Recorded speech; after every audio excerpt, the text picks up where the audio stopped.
Facing challenges and overcoming setbacks is part of doing business. Whether you have the expertise to survive them or not could mean the difference between success or failure. Welcome to We Are Women, featuring revealing conversations that provide invaluable insights into the success secrets of female masterminds. A must listen for every entrepreneurial woman. Now here's your host, Janine Vosper. Hi, it's Janine Vosper, and welcome to this episode of the We Are Women podcast. All the way from Austria, I have Silvia Resnik. She is a certified life purpose and fulfillment coach and founder of Simple Life Journey, a company that offers transformation coaching and authentic travel experiences to Tanzania. And I've been to Tanzania, Silvia, so I absolutely love the country. Yes. She also helps women break free from lives that look perfect but feel empty, guiding them back to authenticity, joy, and personal freedom. With a background in early childhood education, a master in business economics, and years of experience in HR and entrepreneurship, Silvia combines deep coaching and intuitive insight and ancient Maasai wisdom, teaching she discovered through her own journey of transformations in Tanzania. Through Simple Life Journey, Silvia organises impressive trips to Maasai bomas, offering travellers a chance to experience connection, simplicity and community in its purest form. She's also the co-founder of Empower Her, a grassroots initiative supporting Maasai women and girls through health education, entrepreneurship and cruelty-sensitive efforts to end female genital mutilation, which is we'll shorten it to FGM, and that's such an important aspect. Welcome, Silvia. I am so glad that you could be on. We were talking about our time zone differences, and it's 11 o'clock at night for you, and it's early morning for me, so we're working well together. Yeah, but it's so lovely that you have me here, Janine, and I'm so happy to be your guest. Yes, to talk to you. Thank you. I am really looking forward to our conversation. I have a lot of women guests that have done amazing things to help other women in their community. And it always inspires me because there's so many different ways to do it. That's true. Not everyone has a story on how they got there doing that, though. Yeah, that's true. That's also true. So your story, Silvia, I mean, what part of it is why Tanzania, but also, you know, why you're doing what you're doing. It's a great question, and I give you the whole answer. So basically, my life started a little bit difficult because I'm an alone-born twin. So there should have been two of us, but it's just me. And I think that was a very difficult start for me to begin with. And so because I felt always this loneliness and this searching for something, I was always drawn to twins, and I didn't know it because, you know, I was born in the 80s, and so they didn't tell my mom that there was a second dot when it vanished. You know, they just didn't talk about it. They just said, it's nothing. And yeah, so the start was a bit difficult, and then, you know, always searching, always looking for something. I always felt so empty. And I tried a lot of things. So I was a kindergarten teacher. I thought, okay, when I'm working with kids, that will help.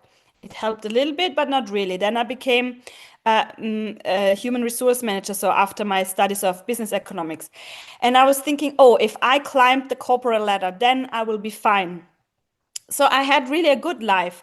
And then I started also to create my own company because I thought, maybe that's the thing that I should do. But nothing really helped. And then I started to do coaching. I started to do, I did family constellation and so many other things.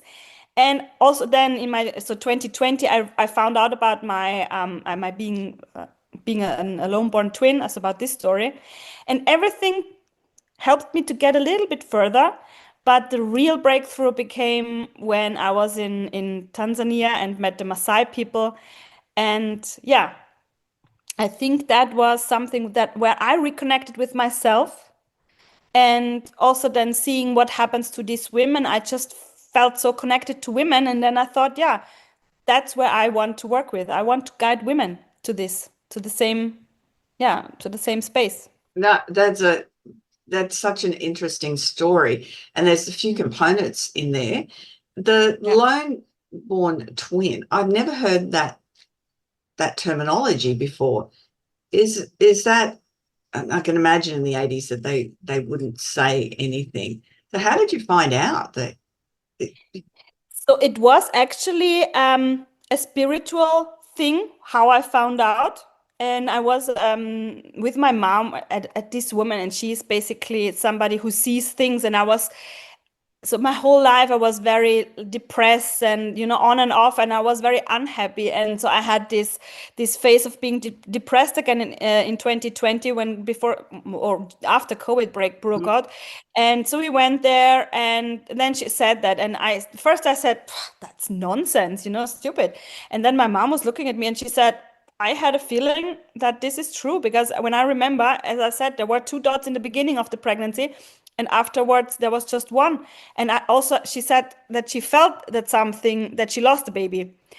And then I started my research, and it's called vanished twin syndrome. And it about 30 to 40% of the pregnancies in the beginning, there are more babies, and then it happens a lot that one gets absorbed. For example, you see it then in the uterus, on the inside, you see that the absorbed baby basically. Or what also happens a lot is that you have the twin somewhere in you, for example, as, I don't know, a teeth or hair or other cells. And yeah, a lot of people were alone born twins, actually. wow, It's a that's thing. really interesting. Yes, and I can't imagine how that would feel, because you hear stories with twins being separated and then coming back together, and they've actually nearly lived exactly the same lives and have the same personalities, and it's because they really are one. So that's Yeah. so yes, I not experiencing it, I can't imagine the loss, but I can sense, as you're saying, it's this sense Yeah. of the loss and who I am. And what I noticed, what you were saying throughout, your different careers, and this is something I see a lot with people, and particularly women, is that word in front, if. So if I do this, then this will make me happy. If I do this, if I lose weight, if I get that extra degree, if I do this, then I will feel complete and I'll feel like I've got something to give. But it's if they're using the word if, it means that they're looking outside instead of looking in. That's true. And that's also something that I had to realize later in life, is that, so there were a few aspects about it. The first thing was, I always felt guilty because she was there and I knew it, or my unconscious knew it. I didn't know it actually like that, but I felt it. So I always felt a little bit guilty. Why am I here? And she's not. And the next thing is also, I had some issues in the beginning with my mom. She had a divorce from my dad, and so I didn't feel seen by my mom. I felt I'm not loved. I'm not enough. I'm not the way I am is not good enough. And so, which is, by the way, she loves me and I love my Yeah. mom and we have a very good relationship. But this is something that when we are small, when we are little, we tend to do things like that. And all of that, and if I get this degree, if I do this, then I can be loved, then I can be seen by the people. And it's crazy, but this is how our psychic is working, actually. Yeah, and it's building that level of self-belief and Yeah. self-confidence Yeah. within ourselves, because it doesn't take much for us to feel like that, but then it takes a lot to build that Yeah. confidence and that And self-belief. It can just take and sometimes. I think I read a book, I think it was titled Blink, and it was just yeah. one word, you're looking fat today, or something along those lines. Yeah. And then that's something that is held on to. We don't realize just the power of our words. I had one time I had this client and she had also issues with self-love because this is a very big part of my program, self-love, yeah, confidence, setting boundaries, communication. And so in the beginning, we didn't, because her video camera was not working. So we only had the audio sessions, and I didn't see her. And she said, she's so ugly. She's so this, she's so that. And then we had a video session and she was beautiful. She was gorgeous. I mean, she was a little bit older, but yes, I mean, I'm also getting older. So, I mean, that happens. And I said to her, why? Where is this coming from? Because I had this feeling of like she has some deformations or whatever. Yeah. And then she said, so during our work, we found out that her father one time said to another woman, not even to her, when she was little, yeah, you don't look like a woman, or a woman should look like something specific, like a 90, I don't know, what was it, 90, 60, 90 or something like that. Yeah. And just this, that she heard that, made her believe that she's not good enough, that she's not beautiful enough. And that kept being in her until she was, what was she, 50, 55, something like that, when I worked with her.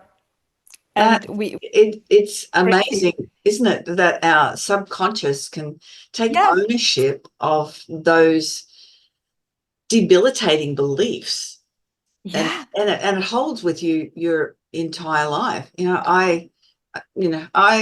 I'm 66, Sylvia. So yeah. I look in the mirror and go, wow, there's some wrinkles there and there's bits and pieces. But I also know that not every person on earth makes it to 66, and to be Yeah. well and with it, and everything that And I let me say, you look gorgeous. am. And Thank you. the But it's that, be thankful for. I'm thankful for the wrinkles. I remember, and this is a bit off track, but I remember watching a movie. I've mentioned this a couple of times in podcasts over the 200 of them. But there was a movie about some ballet dancers in New York, and Mhm. one of the young women got cancer. And Mm. her and another ballet dancer, they were in Central Park, and there was some older people dancing up on one of the rotundas. So they went and danced with them as well, and everything. And this person said, all I ever wanted was old hands. Mm. And I always had really, really ugly old hands. So that's a fact. It's actually a fact. But that moment hit me, and I Yeah. saw that 20 years ago, and my hands were still rusty then too. But that moment hit me to go, I'm thankful for my old hands. Yeah. And it doesn't mean that, I also have my things. So now I had a little bit a difficult phase again. I was again having a depressive phase. So I gained weight again, and I felt, I'm ugly, I'm this, I'm that. But actually, this is something temporary. This is also something we can work on. We can optimize ourselves. I can lose weight. I can, I don't know, put on creams or whatever, as long as it's not. I mean, if you want to plastic surgery, but I don't believe in that. But anyways, you can do something to feel better. But actually, it does not make any difference, because what makes a difference is how you is your energy, your vibration, what you put out in the world. And that's what the people say. And nobody is told me, oh, you're so fat, or you're so ugly, or you're this. No, Yeah, that's it in our is. head. That's Yeah, in that our head. it comes from the heart, and Yeah, that's how people engage with you. So yeah. what is it about what you do now that keeps you doing it? And particularly, what you're doing with women where you are, but also with the Maasai. Yeah, so when I went to Tanzania and when I met the Maasai, I felt for the first time in a long time, I felt happy again. I felt alive again. I felt this connection. I always tell these stories, like because I just come back from a Christmas party here in Austria. They start this, where the company said come together, and so I enter the room and I say hey, and you hear a hey here and a hi there, and and with the Maasai it's completely different. For example, there's a group of men, and I'm coming there, and I say sope amorani. This is how you greet the men. And even if there are 5 or 10 or more, What they was all the greeting?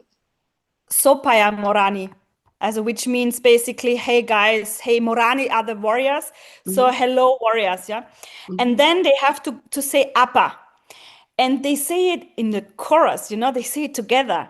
And every time I get goosebumps when I think about that, because this is my picture when I think about the connection. This shows the connection between these people, and I'm part of it, and that makes me so happy. And I just want to give back. And the next thing is, I also think that in the Western world, we lost a touch to ourselves. Again, I'm also still fighting with depressions, and it's coming again, and then you have a good phase, and then it's getting down again.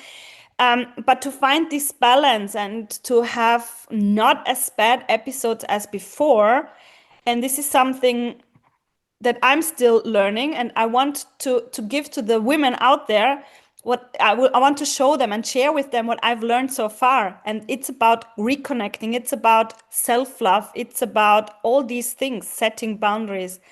And yeah, I just want to share what I've learned from the Maasai. And I also think that I know from my experience in Africa that they have a lot less than what we have. Mm. And they Yeah. don't, and they're grateful and they can be happy with a lot less than what we have in Yeah. the West. And that's the next thing. We always think we have to have a big palette of things. Mm. But in truth, we are human people. We are human, yeah, people, and our psychic is like that. The less option we have, the easier it is for us. Mm. Because when we have so many options, when we have this big variety, where we can choose, for example, I don't know, milk. You have, I don't know, the whole supermarket um, uh, area is full with, I don't know, 10 or 20 kinds of milk. Mhm. And I'm like, "Ah, that's crazy," because choosing gets so difficult for us. It's overwhelming. Mm. And in Africa, it's so easy. You just have that one milk, and fine. Yeah. And it's not so, yeah, it's simpler. That's why I called Yeah. my company Simple Life, because life should be simple. Yes. Yeah, definitely. And there's a lot less suicides in third Yeah, world countries than there are in first world countries. And you yeah, would think it would be the other way around, but exactly. it's not. It's yeah, more. So you take women's tours, just women's tours to Africa? No, so for the tours, I organize it for everyone. So Hmm. everyone who wants to experience Zanzibar and Tanzania, I'm organizing it. I'm not a travel agency, so I'm a travel consultant. So I help them to find the right places. I book the right places for them, but they have to pay the flight, for example, for themselves. So I don't have an insurance for being a travel agency, and Hmm. I'm not a travel agency. Right. So yeah, but I share everything. I share because you can do so many things. For example, on Zanzibar, and you can, if you choose the wrong place, then it can be a little bit difficult because it's so diverse. I mean, you have been there. It's Yeah, I so have been to it's Zanzibar as well. Yeah. diverse. It It's was so it diverse. was an amazing experience.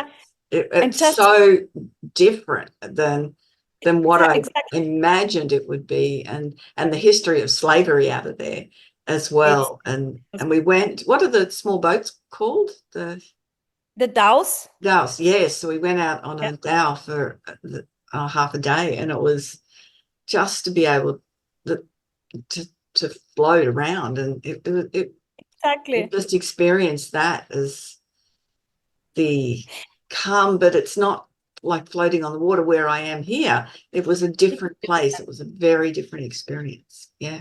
And if you go to Zanzibar, if you just take Zanzibar, you have the East Coast where you feel the tides more because they have these reefs, and you can walk out, so the water is vanishing. And you can kite surf there because there's wind all the time. And when you go up in the north, for example, in Nungwi, you can always go swimming.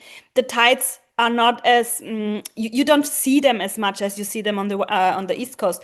So there are so many different things. Or nowadays, it's a party island. So if you go to the wrong place, there are a lot of people, and if you want to have silence and relaxing, then you should go to another area. And if you don't know that and you go to the wrong place, then it can be not the perfect holiday. But so I just find out what the people want, and then or Excellent. safaris, I do you remember know. walking out a long way in the mud to the Yeah, Dow. Yeah, it was on the time, but it was such a with the slavery component, yeah, the Dows, the Stone yeah. also the markets, the fish markets, and Stone is so diverse yeah, and and people were chaotic. looking at the markets going, oh my gosh, there's flies and cats and everything else. And then, forgetting that that's where the hotel gets the food from as well. So just get over it. It Stone Town is very chaotic. It's very lively. But it's beautiful to just walk around and go with the flow. And then imagine the mainland. I mean, you have the Maasai there. I'm specialized with the Maasai because I'm just connected to them. But you have the Hadsnan tribe, the ones who make these noises and Yeah. this language. So you have, I don't know, 100 or 150 different tribes and different languages that they speak. So it's so diverse. Arusha, it's like a jungle. Then you have the Kilimanjaro, you have the savannah, you have everything. Yeah, it And was it so, was an yeah, amazing experience in that yeah. country. And when we visited a Maasai village as well, they were just the children were so polite and loving, Yeah, and it exactly. was I was thinking, in the Western society, a whole lot of 10 and 12 and 15-year-old kids lining up and being really thankful and pleasant and everything. I thought that's not going to happen at And all. did they also want to touch your hair and everything? They're Yes. so Yeah. sweet. Yeah. And I love it so much. And I love especially being in the Maasai village or in the Bomas. And now also there are in two different Bomas, in two different areas, there is each one baby Silvia because they cannot say Sylvia. So the babies were named after me. And this is so, I love Oh, it. that is wonderful. Oh, It's so isn't that beautiful. lovely? Yeah. Yeah. Yeah. It's, Oh, that's very, very special. I had on a red New York cap, mm, and everyone wanted my red cap. yeah, I can imagine that. Yeah. Yes, I hadn't been aware of how popular red caps or red was until I went And there with and those. that is the point. Tanzania or Africa in general, I would say, has the power to change you. It's not, we don't say it just for fun that this is where civilization is coming from. This is where we all come from. And I think you can feel it. I Mm, don't know. I think the energy in Tanzania, as in Tanzania, I know it, but in Africa in general, I think is different. And it's very mm. special. It's coming home somehow, yeah. Yeah, absolutely. Our trip was Kenya, Tanzania, and Zanzibar, and it was a Mm, very small group of 14, and was just a lot of fun. beautiful. Very good. Yeah. So part of that is it still the Maasai that do the female genital and Also, yeah. mutilation? Mutilation, yeah, female Yeah, it's a genital. hard word for me to say, actually. Yeah, it is hard. Yeah. So is it why? Actually, the reason behind it, I don't really know it. They believe that if a woman is not circumcised, then she is not able, or she's not ready to get married, if that makes sense. So she's not a real woman, something like that. Mm, And I think basically all over the world, circumcision has been done because they want to take something away from women. They believe that the sexuality of a woman is in the clitoris, and I don't know what they think, that we jump on every man that we see if we have it. I don't understand really. mm, But it's for the Maasai, it's also a rite of passage. So basically, it's a transition from being a child to adulthood, and then you can get married. And they also circumcise the man. But with the men, it's just skin. And with the women, I mean, they just take away the clitoris, because in other areas of Africa, they also they cut the labias, and then they sue the women. And this is even more worse. But I think all of them is just horrible. And also, you have to imagine they do this at the age of around 14, 15, something like that, and without any medication, So they feel everything, So which that, is, I yeah, think, high risk of infection then as well, I would imagine. So how is your it's not charity, is it a charity or organization. I call it organized? organization. I don't like the Yes. word charity. No. So how what is happening with what you're doing with education and Mhm. that's changing that? Are women starting to say no? So, yes and no. So the point is that I do understand that it is part of their culture, and it's part of them to be prepared for life. So to be mentally prepared to endure this pain in order to have to be prepared for the life in the bush. For example, a man, they have to sometimes fight with a lion, like not with a spear and with a shield, but not with a gun. So Mm, if the lion catches them or hurts them somehow, they still have to be able to fight the lion off. And therefore, I do understand this part, that it's like mentally preparing for life. And so you have to endure pain. Is mm, okay.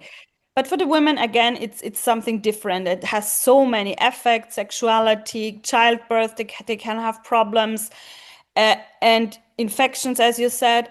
And so my aim is to educate them, and I want to take the solution cannot come from myself, because I'm not part of their culture. mm, So that is why I have other Maasai in this group. So we founded it together with a Maasai woman. She is also circumcised, and she said she does not want that for her children, mhm. or for her girls. And other women say, yeah, it's necessary, it's part of my culture, and if they don't do it, then they will not get married. So our goal is, in fact, to change their minds by showing them it's possible. Because in Kenya, it already is better. Mm. I was talking to people in Kenya, and they told me a lot of women get not circumcised there anymore. So it is possible. Yeah, yeah, that's and it's good to have those examples, and it's good to have the people in the community telling the story as well. But it's also got to come from the men's expectation, because getting married is a very big deal Mhm. because that's how you're supported, that's how you're fed and have children. It's very much within that culture. It's not that the Maasai girls have gone to university or they've got trades or businesses and can support themselves. They do need to have the man supporting them. Yeah, also because one man can have multiple wives, as many as he can afford, basically, because they have to pay a dowry. I think it's called dowry, Dowry, to yeah. the Yeah. family of the girl, of the woman. And so if they can afford it, they can have more wives. And the thing is that the young men, they understood that it's all about also beneficial for them. I also have talked to a young Morani, and he told me that he witnessed how a girl was dying because she was bleeding after the circumcision. And he said he does not want that for his sisters, for his children, because he's still traumatized. So you have, again, both sides. Some say yes, some say no. But the biggest issue is, I think, to get the elders, because the elders, Mm. they still believe in this tradition. The elder women are the ones who are doing it. So my idea is to have, because education is also a big part. The women are not really educated. They don't go to school everywhere. They don't speak English. They don't know how to read and write. All these things. Mm. And so I want to build some learning groups, basically, and teach all those things. And maybe we can also teach, old Maasai culture, old Maasai history. Mm. So we take the elders into the boat and say, listen, we look that we help your culture and your knowledge to be provided to the young ones. Otherwise, they would forget it. But on the other side, we stop doing that with the women. So that's my idea. But again, the solution has to come from them. Yes. I'm just the one who is initiating it, supporting it, and talking about it to raise money to make this happen.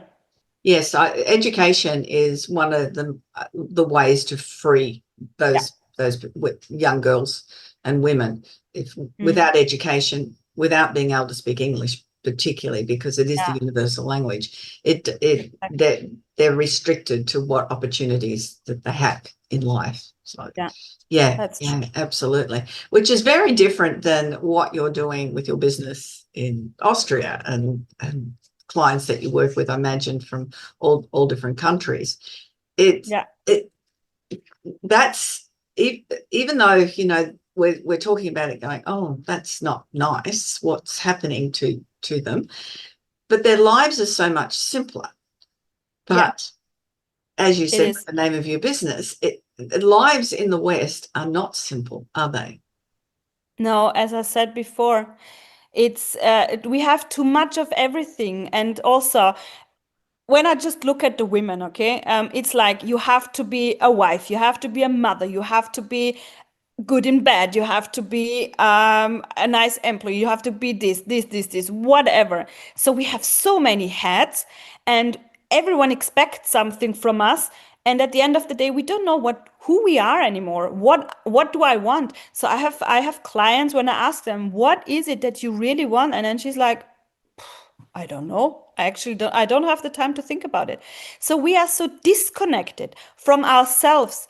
We are so busy all the time. Nobody's going out in nature anymore. Nobody is talking to people because they don't have the time. Everyone is just rushing. And I feel like, especially after COVID, it came so difficult. In Austria, I feel it. There was this vaccinated, unvaccinated rift. And I feel like it still is, because when I go, for example, to the supermarket, nobody is looking at me, nobody can see me. It's just like robots, everyone is doing their things. And this is something that I've learned from the Maasai. This connection, it's so important. And we are human beings, and I think we forget that we are human beings. And our life, the more simple it is, the more happy we are. Because, as I said again, if we have a variety of choices, then we are getting overwhelmed. We are getting, oh my God, what, this. We don't know what we should choose. No. And you've used the terminology human beings a couple of times, which we are meant to be being rather than doing. We're not human doings. We are human beings. Exactly. And that does make, when you start recognizing that you can just be it. I know I try to be fairly conscious about most things that I do and aware, but then I'll get a list of things that I need to get done. And as soon as I do, my shoulders tighten up and I can feel that intensity.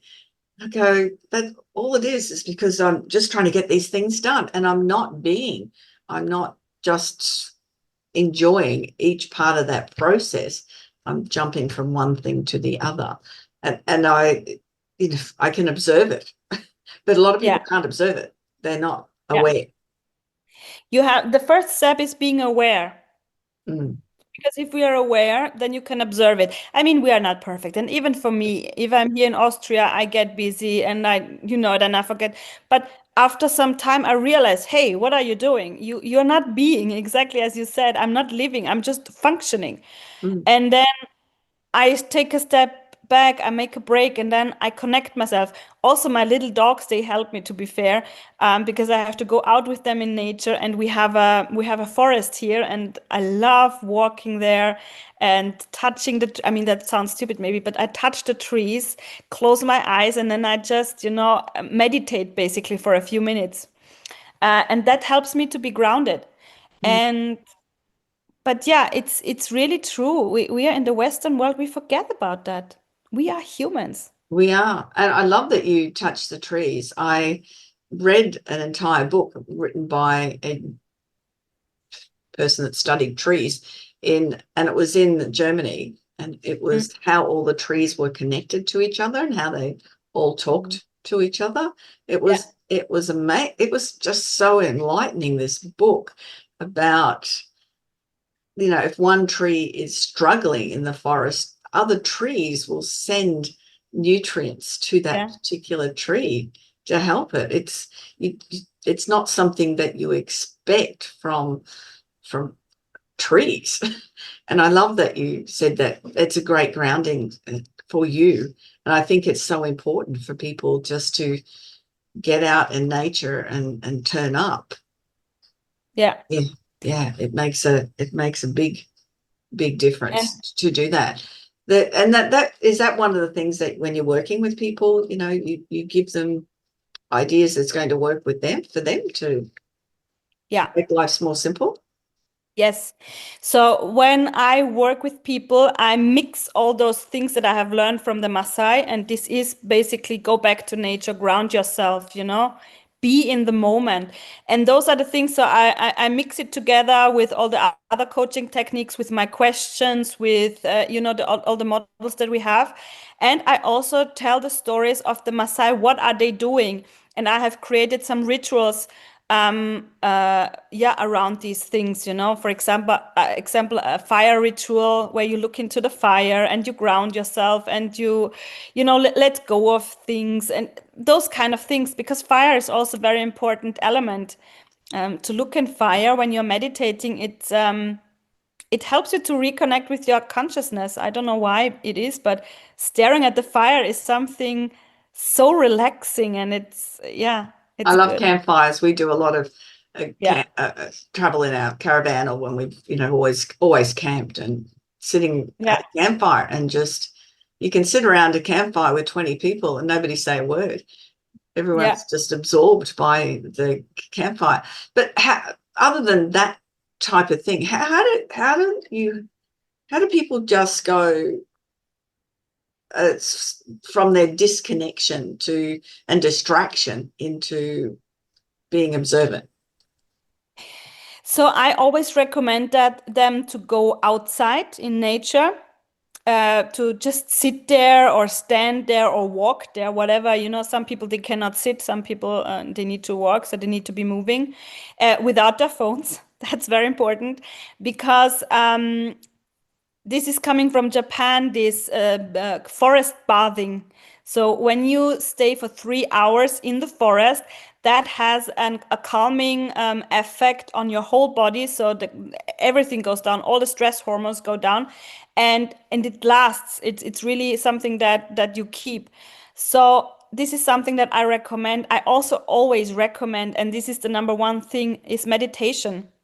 To just sit there and not, it's not about sit down for 1 hour and do it. No, it's not about that. It's starting small, starting with 2 minutes. Just focus on your breath, focus on your body. Start to feel yourself again, because this is also something that we have forgotten over time. Yeah, and these are the things, and these small rituals. Journaling is also something. I mean, I think you can read about that in all the coaching sphere, I would say, but it is so profound, because to write down your thoughts and what you have in your head is so freeing. Yes, so that journaling is definitely a way. I know quite a few friends. I don't have a lot going on in my head, so it's not something that which is really interesting. I didn't realize that wasn't normal. That Maybe you're balanced. You're just balanced, and that's a good thing. Yeah, not sometimes you just hang on to something, triggers you, and you hang on to something and question it and look at it from all different angles and turn it upside down. And then I remind myself that I can choose to let that go as well. Which exactly. But there are a lot of people who cannot do that. Well, it's recognizing that you can choose to let it go. Yeah, exactly. I think that's the big part, as you said, being aware. Wow, that's a thought. Is that the correct thought? And that's why we need coaching, because I always, here in Austria, coaching is not as big as it is, for example, in the US or maybe also in Australia. I don't know about that, but US is, I know it. And here, oh, why I need a coach? I can talk to whoever. And I was like, yeah, but you don't know how to question. You have to ask the right questions, the ones that go deep, and Mm. you have to go digging and not giving up just because you have an answer that is just touching the surface. And you have to have this feeling: how deep can I go? Am I at the base now? And so it's important. Yeah, most definitely. There and I just sort of going back to your people being disconnected, since 2020, and again, I don't know where you stood with the vaccine or the anti-vaccine. I interviewed a lady in California and recently, and they were California's very left state, and they were very pushed towards, and she stood out because she didn't choose to inject herself with that poison, and she felt very isolated and very lonely, and it was an absolute struggle for her, and it wasn't her normal personality, and just nearly every one of her friends dropped off. Whereas here in Australia, I mean, that still happened to me a bit, but I had created another community because That's what we did. there was a lot more people questioning it here. It wasn't so. Same. It was the I have. community that helped. It really was creating that. What I find so disturbing is that it happened here as well. So we had it mandatory. I'm also not vaccinated. I said, no, I'm not going to do that. So I was not allowed to go into a shopping mall to buy things. The funny thing is, I was allowed to go there, but I was not allowed to buy it. So it was pretty scary. We were the same. We're allowed to go to a mall place to eat, but we couldn't go Yeah. into cafes. It's so crazy. So, but what I find is what we learned and what we told our children. We told them, if you touch somebody, if you hug somebody, if you are with somebody, you can kill them. It's your fault when your granny is dying because you gave them the disease.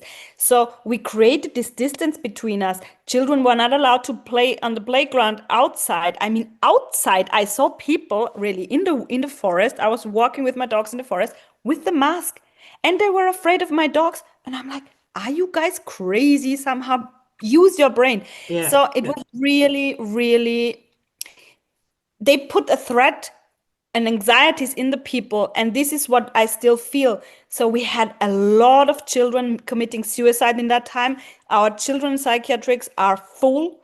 Mm.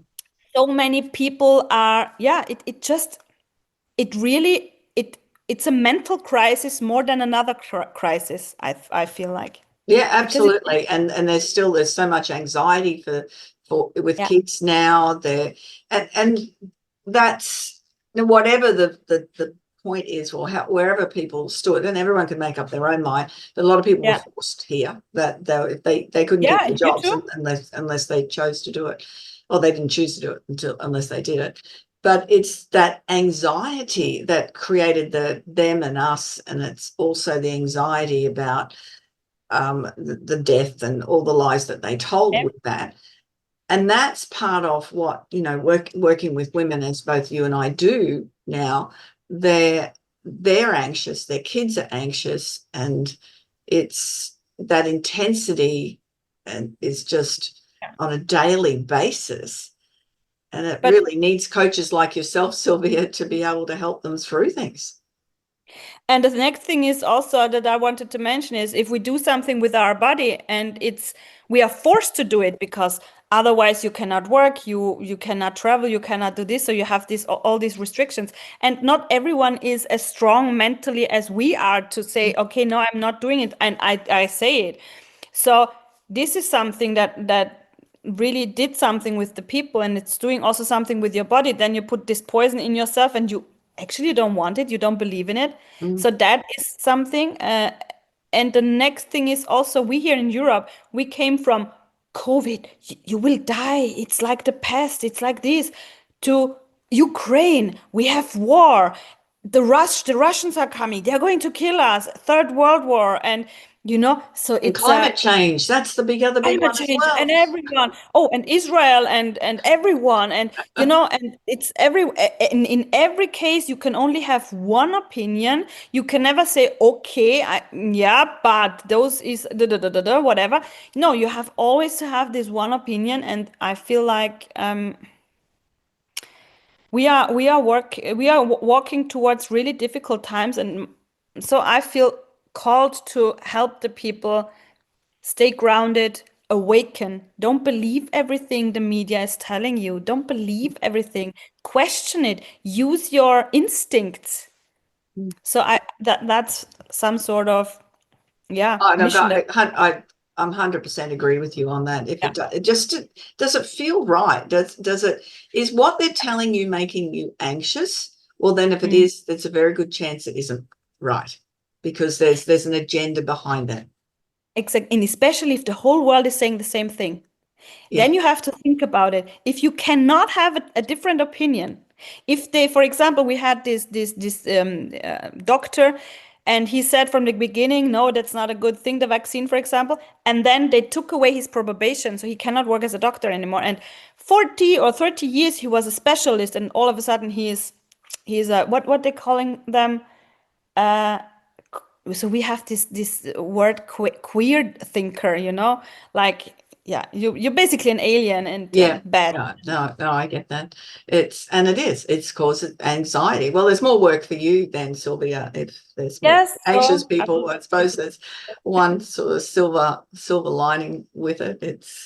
It's certainly coming through interesting times, and I I fear I don't fear, because I don't have a lot of that sort of forward thing, but I I, I wonder where my grandchildren, what their lives will be like. It'll be very different than what I've experienced up till now. Yes, I think it will change. I think now you can feel it. They're fighting everywhere in the world. You feel like the consciousness and everything is so difficult right now. But I feel like we need this chaos, and we need this at some point also to be the old systems to be destroyed in Mm, order to let something new grow. And I think we have a few difficult years ahead, to be mm. fair. No, But I agree. We've got a lefty government here in Australia, but they yeah, keep getting more and more radically left. And as that happens, the people who have supported him are now going, that seems like a really stupid thing to do, or that seems like a yeah, really controlling. So they're starting to question. Some more people are questioning, which I love seeing. It just not just me too. blind faith. Yeah. So, So but I think yeah, this is important. It will change. There will change will come. and that's really interesting for people who are, if we sort of take these subjects further, who are living in fear because of war in Ukraine, or war somewhere else, or the climate's changing, or whatever it is. Yeah, all of that is meant to create that anxiety and fear. And if you're aware that, yeah, well, the climate changes all the time. It has for millions of years. It's Okay. not man that's Oh, doing it. It's a whole lot of other things that we don't have control of. So, if a volcano erupts, we can't control that. So if you can step back and go, you know what, I can't control what's happening in exactly. Ukraine. I can't control what's happening in Israel or Gaza. I can't control the weather. I can just live my life the way I want to live it. So Exactly. Make changes for yourself. I don't know, if you're scared about the environment, okay, then don't destroy it. Don't throw away things. Maybe use resources a little bit more thoughtful. Eat, I don't know, organic food, fresh food from the markets, something like that. Use less plastic. That all makes complete sense. And I 100% sign that. But climate change, the CO2 taxes and whatever, that's just for money. yeah, I mean, yeah. just think There's about it we a could little we bit could more. go on to that topic for quite a while, I think. Really, Interesting. really. So out of And all of the things that we've talked about, I usually ask three takeaways. We've covered a really diverse range of yes, points. I think though all of them sort of talk about living the best life you can. What do you want people to remember the most, Sylvia?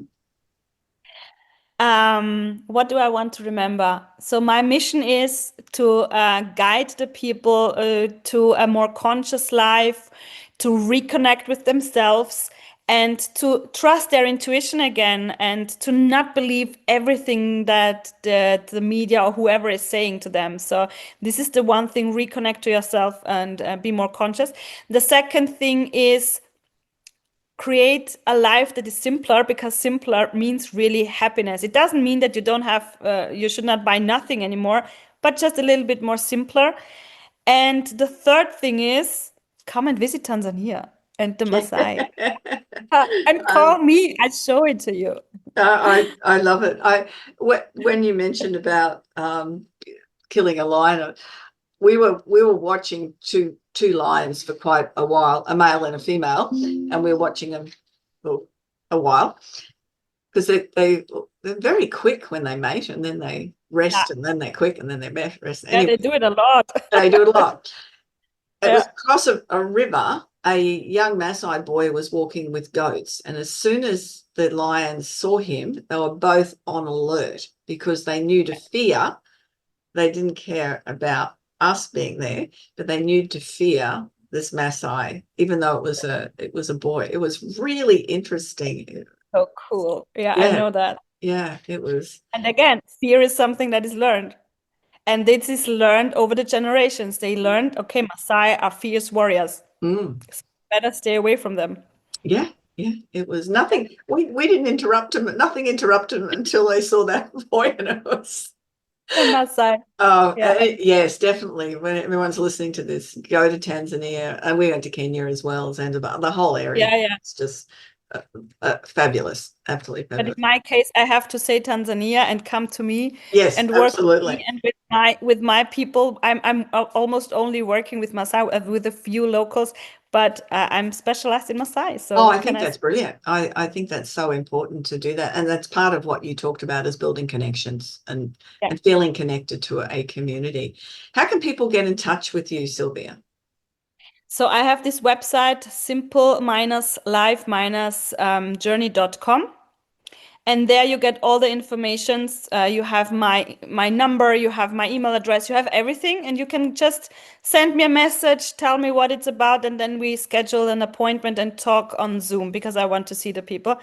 And then I will help you with whatever you need. Yeah, and all of those details will be in the show notes. So can I say one more thing? It's also because my Empower Her project. So if there are people, teachers, maybe retired or whatever, who want to help me to maybe also come to Tanzania to teach English, mathematics, whatever. If you feel called to help me, please come. Oh, I love that. Absolutely. I think that is incredibly important. Education is free. That's one of the most important factors. Thank you so much. I have thoroughly enjoyed our conversation. I love taking back the memories of going to Tanzania and Zanzibar. It was great reliving all of that, and the work you're doing with the people that you're helping through your coaching, but also helping in the communities in Tanzania are amazing, the Maasai. Thank you so much, Sylvia. Thank you so much for having me. It was lovely. And that's another episode of the We Are Women podcast. If you've enjoyed it, I would love for you to leave a review and let us know particular points that really stood out for you. Remember, you can go to JanineVosper.com, book a strategy call. If there's something that I can help you with, that I'd love to do so. If not, I've got a lot of people that I can recommend who might be just the right coach or the right person to help you that you need. So wherever you are in the world, have a fantastic day, week, month. And I look forward to you joining us next time on the We Are Women podcast. Bye-bye for now. So, do you feel stuck in a rut in business?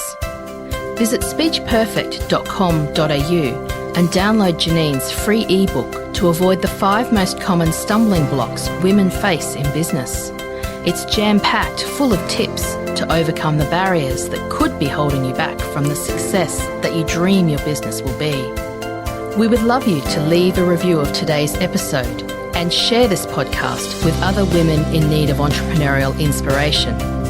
Subscribe to the next episode now and join the We Are Women community.